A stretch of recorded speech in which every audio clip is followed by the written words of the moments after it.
want to talk to you about the domino of what actually happens. Each domino represents a step in sort of the physiological process. One stressor can knock everything down, and the end result is normally fat gain, energy loss, and poor recovery. So what happens? You get a trigger, you get a surge in cortisol and adrenaline, which are your stress hormones, puts your body into survival mode. Unfortunately with that, we see one of the number one things happen. You get visceral fat accumulation. If you don't know what that is, that's the fat that surrounds your organs. So it's really toxic. It suffocates your organs, and it unfortunately fuels inflammation like almost nothing else in the body. It releases a thing called cytokines. They're just molecules that kind of wreak havoc on the body. They really ramp up inflammation. Then we get systemic inflammation. Now your whole body is under duress. Your body can't differentiate which systems are which, and you get a thing called insulin resistance. It goes like this. Too much resting sugar in the blood or glucose goes from moderate to high to insulin resistant to pre-diabetic, pre-diabetic to diabetic. Unfortunately, with this system, it goes like that. Insulin resistance now accumulates more visceral fat. Visceral fat means more cytokines. Cytokines means more systemic inflammation. Systemic inflammation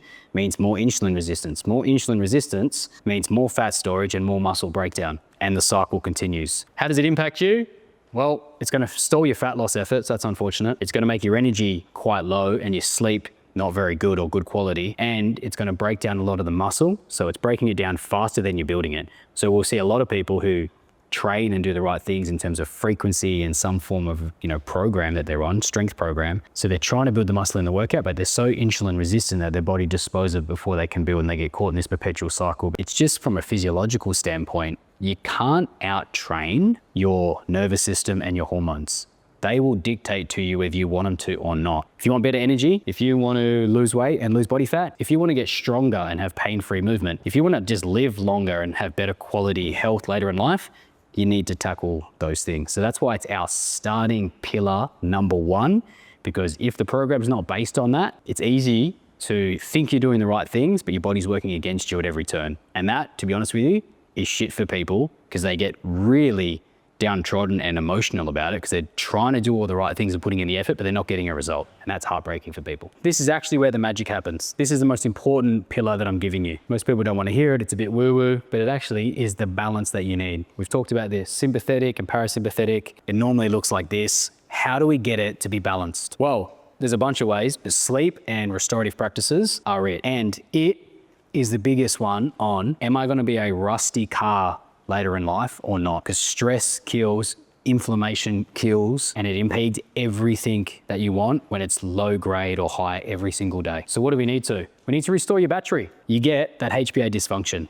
That pathway is done. It means your cortisol goes up. It means you store fat. So if you've ever underslept, and when you are undersleeping or sleeping poor, that cortisol drive goes to your stomach. It's one of the ways I know people aren't sleeping very well. And you get muscle breakdown, extreme fatigue, and more inflammation. Not just sleep though, skipping recovery altogether. It impacts your health. One of the biggest ways it's going to increase your cravings. High cortisol means you're going to be hungrier more often, and not for the things that you want. No one's ever more hungry for broccoli and chicken. If you have chronic joint pain, aches, pains, muscular soreness, if you are doing exercise at the moment, I guarantee you, you're not getting enough recovery in, because those things happen with an under-recovered body when the battery is too low. The problem is when you don't recover, you're taking one step forward, but then you're constantly taking 2 steps back. So we train in the morning, and then we don't do any recovery. We actually start a step behind again. We eat some good nutrition, but then we don't sleep overnight.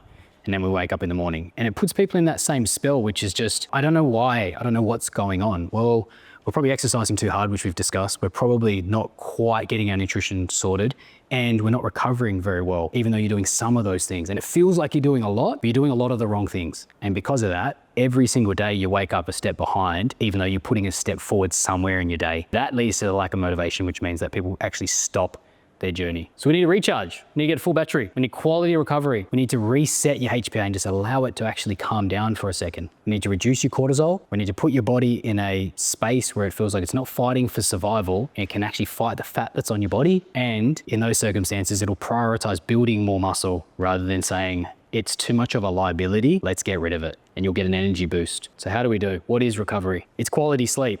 I don't care how long you sleep, not initially. Everyone's like, sleep 8 hours, it's really good. I see plenty of people sleep 8 hours and they feel terrible. They wake up, they can barely get out of bed.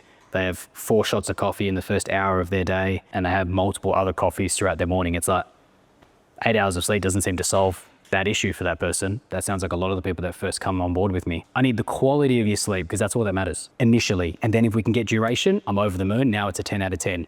So what does quality mean? Quality means you're actually getting into the deeper layers of sleep that actually matter. So if you're just sitting at light sleep for 8 hours, guess what? You feel terrible because the actual physical repair happens in deep sleep, and all your metabolic sweeping out and getting rid of all your metabolic byproducts happens in your REM sleep, and all your cognitive repair. If you're not getting those to the right amounts, and if you're tracking these things, I want 20 to 25% of your deep and your REM to make up your sleep for the night. If you're getting that, then we can work on duration later. You'll feel way better of 5 to 6 quality hours than you will of 8 shit ones. That much I can guarantee. So that's what we need to do. How do we do that though? Well, we make sure we're not training too hard, which kind of puts us into an inflammatory spiral. We make sure our nutrition isn't riding a roller coaster all day, which means we're super stressed into the evening, and we balance out our nervous system. And we do that through restorative practices. Breathwork, yoga, stretching, walking the block, reading a book, saunas. They will all significantly help your cortisol drop, which means your nervous system balances out. What you don't know about sleep potentially is that cortisol's high. It is superimposed with melatonin.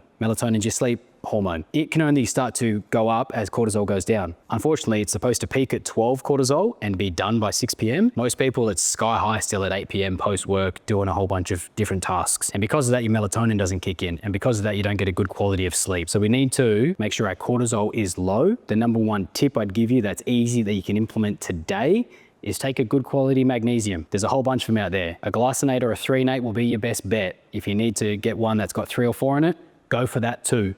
It buffers cortisol and it does everything to promote your parasympathetic nervous system, which means the quality and the depth of your sleep will improve significantly. That will help with your sleep. And then yes, if you can get to sleep at 9:30, no later than 10:30, that will help significantly as well. And if you can spend 30 minutes before you sleep doing a restorative practice, now you'll start to stack things that'll give you a 9 out of 10 sleep every night, and you'll notice the benefit. The weight will start to fall off you because your body is now not stressed out all the time, which means you can do half as much work to get twice the result. People don't often do it. They're like, oh no, I need to run further, I need to train harder, I need to do 2 a day sessions, and it's actually putting them further back. You could do half as much and get twice the result.